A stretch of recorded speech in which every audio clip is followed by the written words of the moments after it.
अशा लोकांसमोर नेहमी आनंदी राहा ज्यांना तुम्ही आवडत नाही. तुमच्या चेहऱ्यावरचा आनंद त्यांना शांततेने जगू देणार नाही. दररोज सुंदर विचार ऐकण्यासाठी चॅनलला जरूर सबस्क्राईब करा.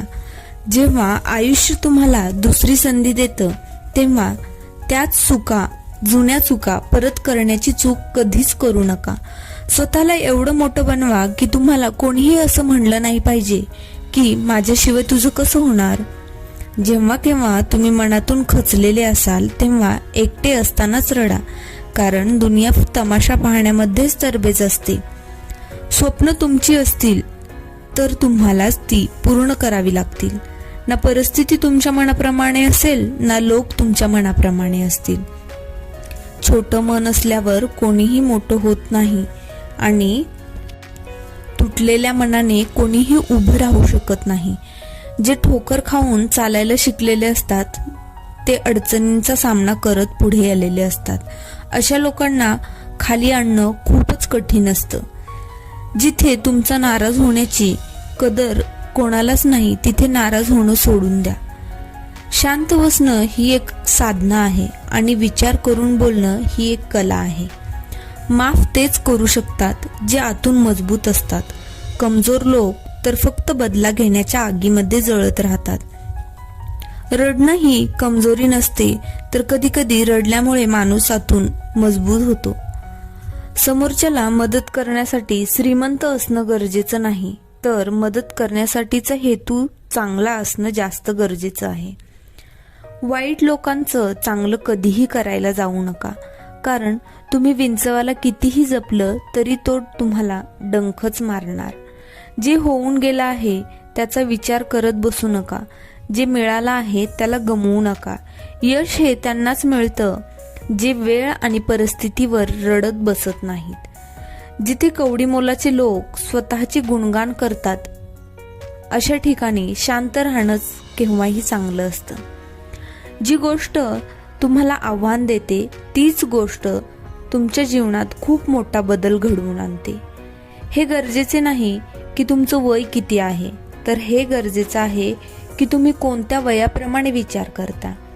काही नाती तर देवच खराब करतो, कारण आपलं आयुष्य खराब होऊ नये असं त्यालाही वाटत असतं. एखाद्या महान ध्येयासाठी प्रयत्न करा, मग पहा ज्या लोकांनी तुम्हाला गमावलं आहे ते आयुष्यभर रडत राहतील. कधीही निराश होऊ नका. आयुष्य अचानक कुठूनही चांगलं वळण घेऊ शकतं.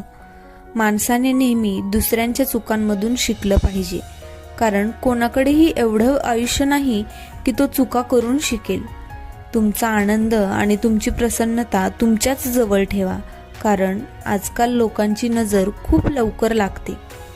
जोपर्यंत तुम्ही घाबरत राहाल तोपर्यंत तुमच्या आयुष्याचे निर्णय दुसरेच लोक घेत राहतील. जीवनात अर्ध दुःख तर चुकीच्या लोकांकडून अपेक्षा ठेवल्यामुळे मिळतं. म्हणून अपेक्षा स्वतःकडून ठेवा. दुःख कधीही मिळणार नाही. कोणालाही माफ करणे आणि कुणाचीही माफी मागणे एक ताकद आहे, एक कमजोरी नाही. काही नाती अशी असतात त्यांच्याबरोबर राहणं पण अवघड असतं आणि त्यांच्या शिवाय राहणं पण अवघड असतं. लोकांना वेळ द्यायला शिका, नाती आपोआप मजबूत होतील. मांडली तर मजा आहे, नाहीतर जीवनात अडचणी तर रोजच आहेत. कोणीही मुलगा किंवा मुलगी तुम्हाला धोका देऊ शकते, पण तुमची मेहनत तुम्हाला कधीही धोका देऊ शकणार नाही. असा एक लहान मुलाप्रमाणे जगा आणि एखाद्या राजाप्रमाणे जगा. लोकांनी थोडं तुम्हाला वाईट बोललं पण गरजेचं आहे, कारण दररोज कौतुकच ऐकायला मिळालं तर तुम्ही पुढे कसे जाणार. सर्वात अनमोल गोष्ट, एका प्रसिद्ध वक्त्याने हातात 500 रुपयांची नोट दाखवत आपल्या सभेची सुरुवात केली. हॉलमध्ये बसलेल्या लोकांना त्याने विचारले, ही 500 रुपयाची नोट कोणाला पाहिजे. हॉलमध्ये बसलेल्या खूप लोकांनी हात वर केले. तो म्हणाला, मी ही नोट ह्या हॉलमधील कोणा एका व्यक्तीलाच देऊ शकतो, परंतु मला आधी एक काम करू द्या. आणि त्याने ती नोट चुरघळली आणि तो म्हणाला, आता ही नोट कोणाला पाहिजे. तरी सुद्धा हॉलमधील लोकांनी हात वर केले. अच्छा, तो म्हणाला, आता मी हे करून पाहतो. आणि त्याने ती नोट खाली फेकून दिली आणि तो ती नोट पायाने तुडवू लागला. त्याने ती नोट उचलली तर ती नोट खूप चुरगळली होती आणि खूप घाणही झालेली होती. तो वक्ता म्हणाला की अजूनही ही नोट कोणाकोणाला हवी आहे.